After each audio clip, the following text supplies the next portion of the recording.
Hey, ich nehme mir jetzt mal die Zeit, um euch kurz mal zu zeigen, wie ich mit Claude Code arbeite.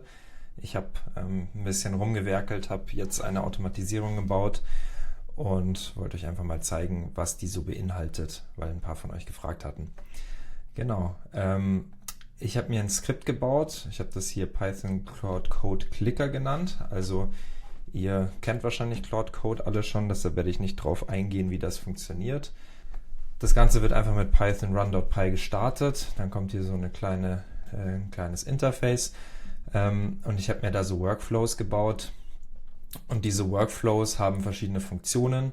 Also hier ein Quick Test, wo er nur Errors und Analysis macht. Dann ein Feature Workflow, wo er automatisiert Features entwickelt. Ein Testfokus, wo er Unit-Tests, End-to-End-Tests, das mache ich mit Playwright, macht und dann eine Analyse dieser Tests. Ich werde auch noch zu der Qualität später was sagen, wie gut diese ganzen Sachen funktionieren und so. Aber jetzt zeige ich euch erstmal, wie alles funktioniert. Genau, Default Workflow, das war der Anfangs-Workflow, deshalb sind hier auch einfach nur 5 Sachen.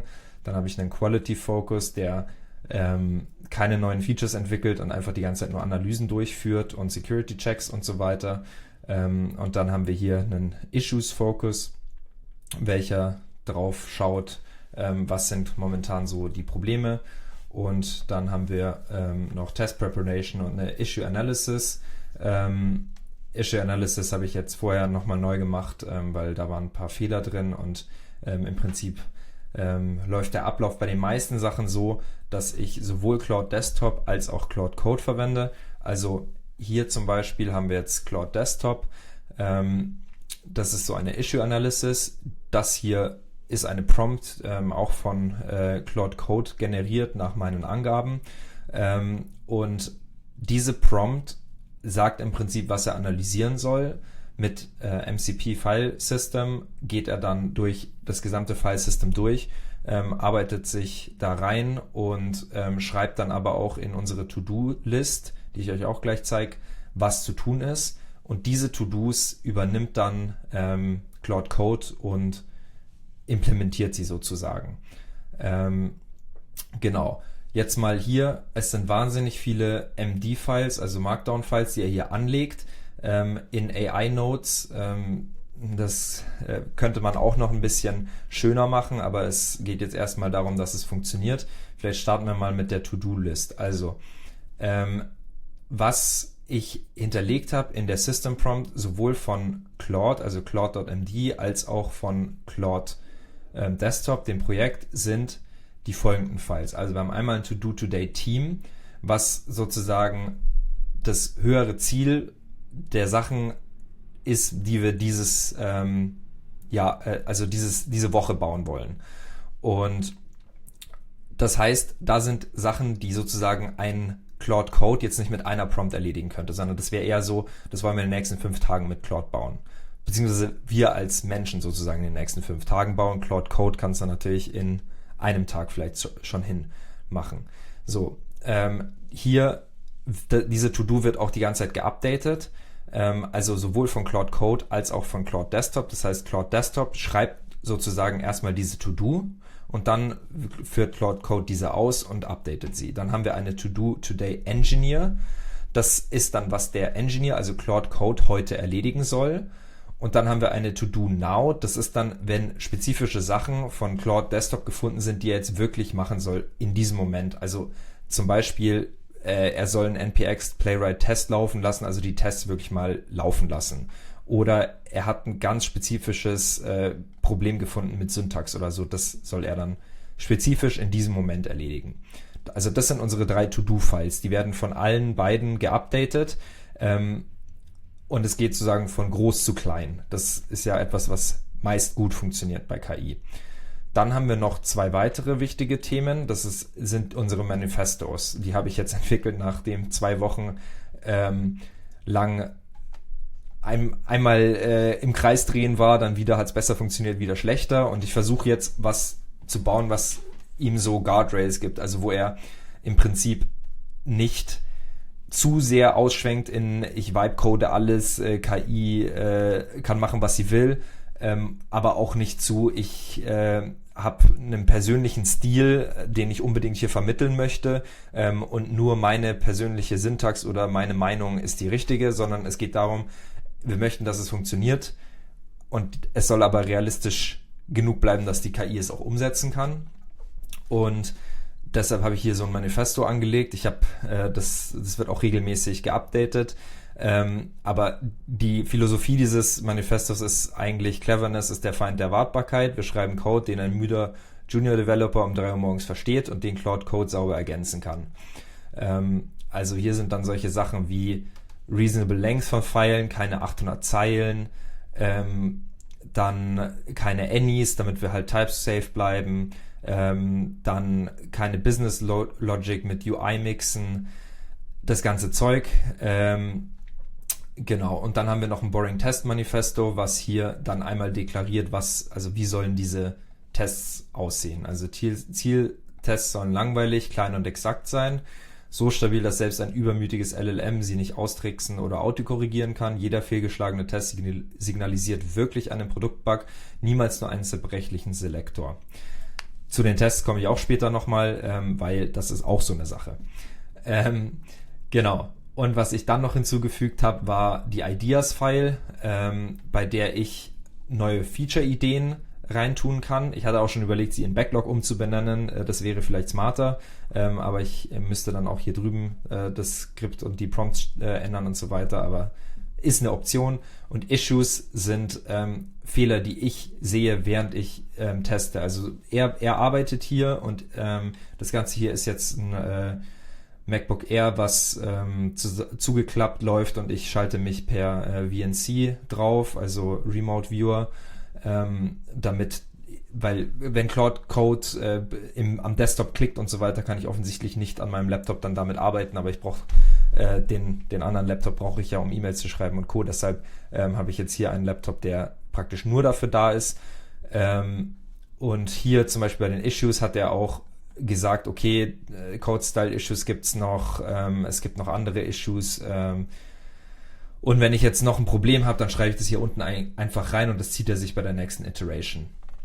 Genau, so mal der Überblick, und ich kann euch jetzt mal zeigen, wie das aussieht. Also wenn wir jetzt zum Beispiel mal auf den Issues-Focus gehen, dann machen wir 6. Da hat er jetzt ein Block ist sozusagen ein Typ von Ausführungen. Also Issues ist zum Beispiel, er geht auf Claude Desktop und macht diese Issue-Analyse. Block 1 wäre jetzt Claude 1 To-Dos, also wieso Claude 1, also Claude Code 1. Ich habe auch schon versucht zu parallelisieren, also hier mehrere Claude Codes gleichzeitig arbeiten zu lassen. Funktioniert eher nicht so gut, kann ich nicht empfehlen. Die kommen sich ständig in die Quere. Deshalb bin ich wieder zurück zu, ich lasse nur einen Claude gleichzeitig arbeiten, und der macht 3 Loops. Wie funktioniert das? Claude schreibt hier rein, erledige deine To-Dos, beziehungsweise die Automatisierung schreibt hier rein, erledige bitte deine To-Dos.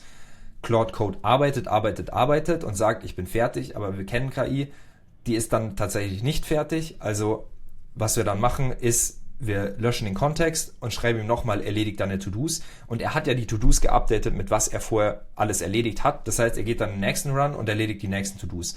Und die Idee ist, dass Claude Code nach 3 Loops wahrscheinlich die meisten To-Dos von dem To-Do-Today-Engineer abgearbeitet hat und wahrscheinlich auch die meisten vom To-Do-Today-Team.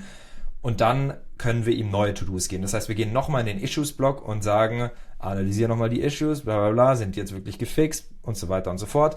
Und dann wahrscheinlich sagt Claude Desktop, ja, nee, Bullshit, wurden gar nicht gefixt. Er hat nur 3 von 5 gefixt. Ich schreibe ihm nochmal To-Dos. So, gehen wir wieder hin und sagen ihm, so, und jetzt bitte nochmal die To-Dos machen. Und die Idee ist halt, dass dieses Hin und Her tatsächlich ziemlich blöd ist, wenn wir das jetzt manuell machen. Jeder kennt das, er schreibt in ChatGPT oder sonst was rein, bitte fix das, er macht es tatsächlich nicht. Und die Idee ist jetzt dadurch, dass wir das aufsplitten, dass wir den Benefit davon bekommen, dass halt einer Review macht, der andere umsetzt, und wir dadurch die Code-Qualität erhöhen und die Output-Qualität. Genau. So, wenn wir das jetzt mal starten, dann können wir hier noch auswählen, wo sind wir in diesem Schritt. Also hat der schon angefangen zu generieren oder sind wir noch am Start? Ich mache jetzt mal Start und dann, ob wir den ganzen Zyklus nur einmal oder für immer laufen lassen wollen. Jetzt machen wir mal für immer, damit wir das Beispiel zeigen können. So, jetzt klickt er auf Claude, geht auf unsere Projekte, geht auf Klinikon Transport App, das ist für einen Kunden von uns, und fängt an, den Text einzutippen. Genau. Dann, wenn er den Text eingetippt hat, schickt er das ab und wartet auf das Beenden dieser Analyse. Noch eine kurze Anmerkung zu dieser Desktop-Automatisierung. Ich habe Tage gebraucht, um das Problem zu fixen, dass macOS verschieden skaliert. Also es kam vor, dass ich zurückgekommen bin und der hat die Icons nicht mehr gefunden und das hat damit zu tun, dass man, wenn man sich abwechselnd mit VNC draufschaltet oder direkt auf den Bildschirm guckt, dass er die ganze Zeit hin und her skaliert und manchmal funktioniert dann PyAutoGUI mit Python OpenCV nicht mehr, das heißt, er findet die Sachen nicht mehr. Der hat dann die Icons noch gefunden, wenn sie sehr groß waren, aber eben nicht mehr, wenn sie klein waren. Ich habe das dann so gelöst, dass ich da etwas eingebaut habe, was halt diese Scaling-Issues löst. Und jetzt ist hier ein bisschen viel Debug, was ein bisschen nervig ist, aber immerhin funktioniert. Was er jetzt gerade trackt, ist diesen Generating-Knopf rechts unten bei Claude Opus 4 steht rechts daneben dieses Stop-Button. Und er checkt gerade, ob das noch vorhanden ist. Und er wartet jetzt so lange, bis dieses nicht mehr vorhanden ist. Dann geht er davon aus, dass es fertig gemacht wurde, was wiederum bedeutet, dass unsere AI-Nodes in unserer Projektstruktur, unsere To-Dos geupdatet wurden mit den neuesten To-Dos. Wenn wir jetzt mal davon ausgehen, okay, das hat er jetzt alles fertig gemacht, wie würde es dann weitergehen? Wir lassen jetzt mal im Hintergrund rödeln.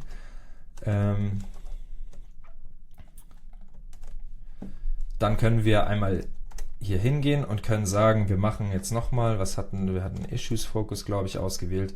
Dann gehen wir auf Block 2 und wir sagen, er hat noch nicht generiert, also A, und wir lassen es Infinite laufen und machen Enter. Und jetzt schaut er nach, ist es Generating?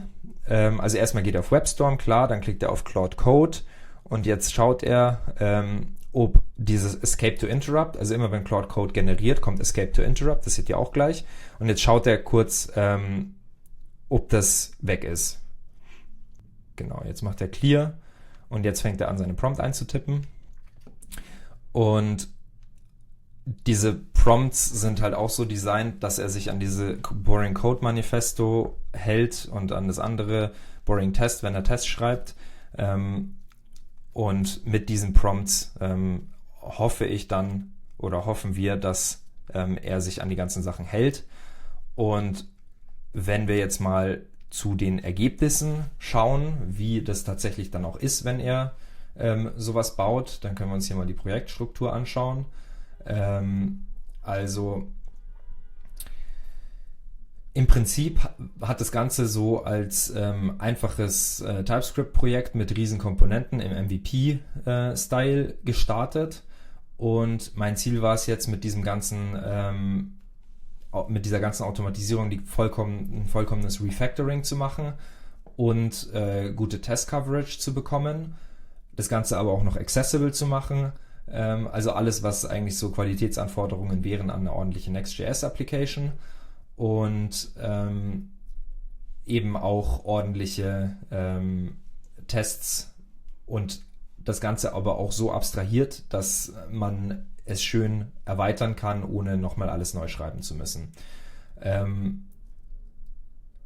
Das Ergebnis ist jetzt, dass er hier schön in Server aufgespalten hat, in Client, also Server, API hat er aufgespalten, dann hat er hier die APIs in einzelne Routen gepackt und wir haben aber auch klare Abgrenzungen getroffen, also in unserem Boring Code Manifesto habe ich klar gesagt, okay, Server darf nicht irgendwie einen Client reinspillen, wir wollen keine Data Leaks haben und so weiter. Und Claude Desktop macht mit seinen regelmäßigen Analysen, ob das alles adhering to Boring Code Manifesto ist, schaut er nach, ob das auch so ist, ob es solche Spills gibt.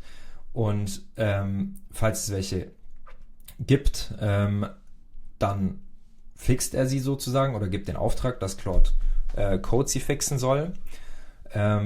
Und deswegen kriegen wir jetzt da recht gute Ergebnisse hin und das ist alles ziemlich schön abgegrenzt. Und was auch die Codequalität angeht, kann ich sagen, mit den sehr strengen Linting-Rules und TypeScript-Rules, die ich jetzt da gemacht habe, sieht die Codequalität jetzt tatsächlich recht gut aus. Man muss aber auch sagen, ich bin kein TypeScript-Experte. Ich könnte wahrscheinlich eher in Java und Python ein gutes Review geben. Aber was so die allgemeinen Sachen, die eigentlich übergreifend sind, über Programmiersprachen angeht, meine ich, dass die Codequalität schon stimmt. Man muss aber auch sagen, dass er sehr viel im Kreis läuft. Also er macht ein TypeScript-Fix, dadurch entstehen neue Linting-Errors. Er geht hin und fixt irgendwas, was den Test beeinträchtigt hat. Dadurch entstehen wieder TypeScript, entstehen wieder Linting-Errors und so weiter und so fort. Das ist halt noch so ein Problem, dass das nach wie vor sich im Kreis dreht. Aber ich finde langsam die Balance, sage ich mal, zwischen wie eng man die Guardrails macht und wie viel Freiheit man ihm gibt, sodass er sich nicht mehr so viel im Kreis dreht. Ich glaube, ich brauche jetzt noch sicher einige Iterationen, bis ich was gefunden habe, wo er sich wesentlich weniger im Kreis dreht. Und das Ding läuft jetzt tatsächlich auch fast durch. Also wenn ich gerade nicht irgendwie aus Versehen mich verklickt habe oder irgendeinen Bug in der Logik drin habe, dann läuft es eigentlich auch die Nacht durch. Und was jetzt halt aber auf jeden Fall noch eine manuelle Arbeit ist, was hier sieht man, habe ich schon wieder mich verklickt und jetzt hat er woanders clear reingeschrieben. Genau, also was auf jeden Fall noch ein Thema ist, was man manuell machen muss, ist eben diese Playwright-Tests zu schreiben. Also die Playwright-Tests, die Claude selbst schreibt, kannst du vollkommen vergessen und das Problem ist auch, dass er, wenn die Tests nicht funktionieren, lieber die Tests editet, als die Fehler zu fixen. Er macht dann if true is truthy oder irgendwie so ein Shit, wo er einfach völlig Banane sich die Sachen aus dem Weg räumt. So, das heißt, diese Sachen mache ich jetzt tatsächlich manuell. Ich schreibe diese Playwright-Tests manuell und schaue selber. Und das Problem ist aber wieder, wenn er jetzt meine manuell geschriebenen Tests wieder ändert, wo kommen wir denn da hin? Weil dann fange ich wieder an, alles wieder manuell aufzusetzen. Und ich hatte jetzt schon verschiedene Lösungsansätze. Ich habe einmal probiert, einen separaten User anzulegen auf dem Mac und die zu einer gemeinsamen Gruppe hinzuzufügen, dass sie gemeinsame Zugriffe auf das Development Directory haben, aber den Zugriff zu dem Test Directory nur Read-Only für den Claude Code zu machen. Das Problem ist dann, dass er die Tests nicht mehr ausführen kann. Das heißt, wenn ich weggehe vom Computer und der Playwright Test ausführen will, dann funktioniert das nicht mehr. Jetzt ist halt die Sache die, wenn man hier sowieso so eine Click-Automation hat, könnte man ja auch sagen, okay, Claude Code könnte ein Skript ausführen, welches der Click-Automation sagt, geh auf diesen anderen Tab, wo der andere Nutzer angemeldet ist und gib dort Playwright Test ein. Hatte ich jetzt ehrlich gesagt noch keinen Bock drauf, das zu bauen. Werde ich vielleicht in den nächsten Tagen mal machen. Auf jeden Fall, das ist jetzt der Stand der Dinge aktuell. Die Sache ist aber auch die, dass das Ganze ein Greenfield-Projekt ist, ein super simpler Use Case. Hier geht es einfach nur um das Anlegen von Transporten, also Taxitransporte bestellen oder andere Transporte bestellen. Wir haben eine Form, die ausgefüllt wird, entweder mit normalen Form-Fields zusammengeklickt oder man gibt es in einen Chatbot ein, der dann die Fields automatisch ausfüllt.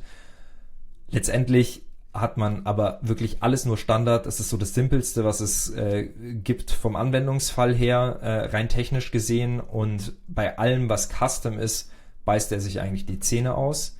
Deshalb versuche ich aber auch alles so Standard wie möglich zu halten, weil das dann halt dazu führt, dass wenn man ein neues Feature einführt, er das auch wirklich so macht. Also ich habe mir zum Beispiel ein Admin-Dashboard hier bauen lassen über Nacht und sowas wie ein Live-View der aktuellen Transporte oder eine Statistik und so weiter, hat der halt sofort rausgezaubert. Der hat die Datenbankzugriffe alle korrekt gemacht und hat das Ganze schön dargestellt.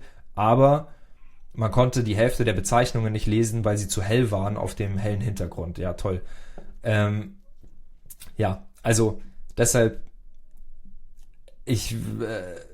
man muss dann hingehen. Ich habe jetzt versucht, das muss ich jetzt noch alles testen, ob dadurch, dass das WCAG-konform ist, weil ich habe jetzt einen extra Accessibility-Test eingebaut. Dadurch sollte er eigentlich ja dann auch dieses Problem lösen, dass die nicht kontrastreich genug sind, die Sachen. Muss ich jetzt nochmal checken, ob das auch tatsächlich funktioniert hat. Alles in allem, ich denke, man kommt schon wahnsinnig weit damit. Ob es jetzt 2 Wochen, die ich dafür gebraucht habe, rechtfertigt, weil das Refactoring hätte ich wahrscheinlich schneller hinbekommen, aber wo bleibt da der Spaß? Jedenfalls habe ich diese Automation jetzt verwendet, vorgestern, um mir eine eigene App zu bauen für was anderes. Und zwar hatte ich das Problem, dass ich nie wusste, wie viel Umsatzsteuer steht jetzt aus für unser Unternehmen. Also wie hoch ist die Zahllast? Und habe das immer erst praktisch, ich hab's mir mal aufgeschrieben, wie viel ungefähr die Rechnungen sind, die wir ausstellen, wie viel Pi mal Daumen wir ausgeben und hatte so eine ungefähre Zahl. Aber dann im Jahresübergang zum letzten Jahr hatten wir das Problem, dass wir eine Rechnung fürs letzte Jahr erst in diesem Jahr bezahlt bekommen haben. Dadurch habe ich einen Fehler in meiner Denkweise gemacht und war davon ausgegangen, dass wir die Umsatzsteuer schon letztes Jahr gezahlt hatten. Zack, bumm, 2.000 Euro mehr Umsatzsteuerzahllast. War doof, hatte ich nicht auf dem Schirm, sind plötzlich 2.000 Euro weg. Deshalb habe ich mir hier von diesem Ding ein Tool bauen lassen, bei dem ich meine Datev-Exports reinklatschen kann und er gibt mir die Umsatzsteuerzahllast oder was man zurückbekommt. Ja, wäre schön, wenn man was zurückbekommt. Gibt er mir aus und ich habe ihm als Beispiele die Daten der letzten Abschlüsse, Quartalsabschlüsse gegeben, wie sie der Steuerberater eingeschätzt hat, also von wie viel Umsatzsteuerlast anfällt und wie viel tatsächlich angefallen ist und die ganzen, natürlich jede Position und so weiter. Und mit einigem Hin und Her, ich musste schon ordentlich nochmal prompten, aber letztendlich habe ich jetzt ein schönes Dashboard bekommen, bei dem mir die Umsatzsteuerzahllast angezeigt wird. Und es funktioniert Pi mal Daumen so plus minus 20, 30 Euro. Sagen andere, ja, bei sowas sollte auf keinen Fall Pi mal Daumen sein. Ich sag good enough, solange es nicht Pi mal Daumen plus 1000, minus 1000 sind, ist es für mich gut genug. Das liegt halt daran, dass manche Konten oder Buchungen nicht so erkannt wurden oder wie auch immer, hat er nicht so gut verarbeitet. Jedenfalls hoffe ich, dass ich es jetzt mal die nächsten Monate einsetzen und testen kann und wenn es mir ein bisschen Last von den Schultern nimmt, dann war es auf jeden Fall schon mal ein Erfolg, weil das ist eine Funktion, hätte ich gedacht, würde mich jetzt persönlich mir die Algorithmik dafür ausdenken und so weiter vielleicht mindestens einen Tag kosten und mit dem Ding hier war es halt, ich habe am Morgen gesagt, mach das und dann habe ich tagsüber noch 3-mal gesagt, ja, das war falsch, sorry und am Abend war das Ding fertig und jetzt kann ich es einsetzen, also dafür lohnt sich es auf jeden Fall sehr. Ja, ich werde auf jeden Fall hier die Prompts noch justieren. Es ist natürlich auch alles projektbezogen, das heißt sowas wie das Boring Code Manifesto mit TypeScript Examples kann man jetzt nicht einfach auf ein Non-TypeScript oder Non-JavaScript Projekt porten. Aber so von der Idee her war das jetzt die beste Version, die ich geschafft habe. Und natürlich hoffe ich auch, dass in Zukunft die Modelle besser werden, sodass wir erwarten können, dass es nur noch besser wird und dass er sich dann auch nicht mehr so oft im Kreis dreht. Und jetzt noch kurz als Schmankerl zum Schluss. Hier sind mal so die Claude Code Kosten nur auf diesem Laptop. Ich verwende es jetzt auch auf den anderen Geräten. Aber das war jetzt hier von meinen Automationen. Kann man sehen, gestern habe ich noch diese Issues mit Scaling Issues gefixt.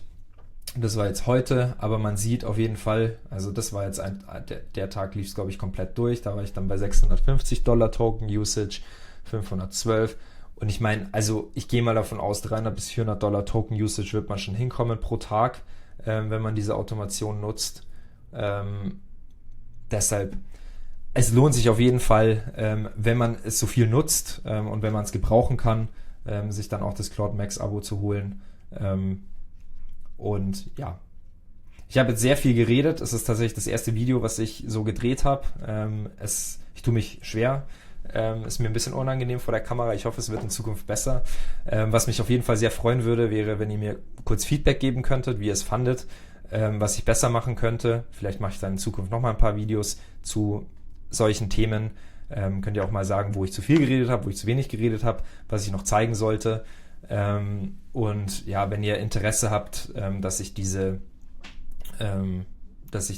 Files teile oder vielleicht sogar die Automatisierung selbst, den Code dazu und die Prompts und so weiter, dann könnt ihr ja mal in die Kommentare schreiben und ja, wenn genug Leute sagen, sie wollen das haben, dann werde ich es wahrscheinlich auch einfach mal teilen. Gut, schön, dass ihr zugehört habt und bis zum nächsten Mal.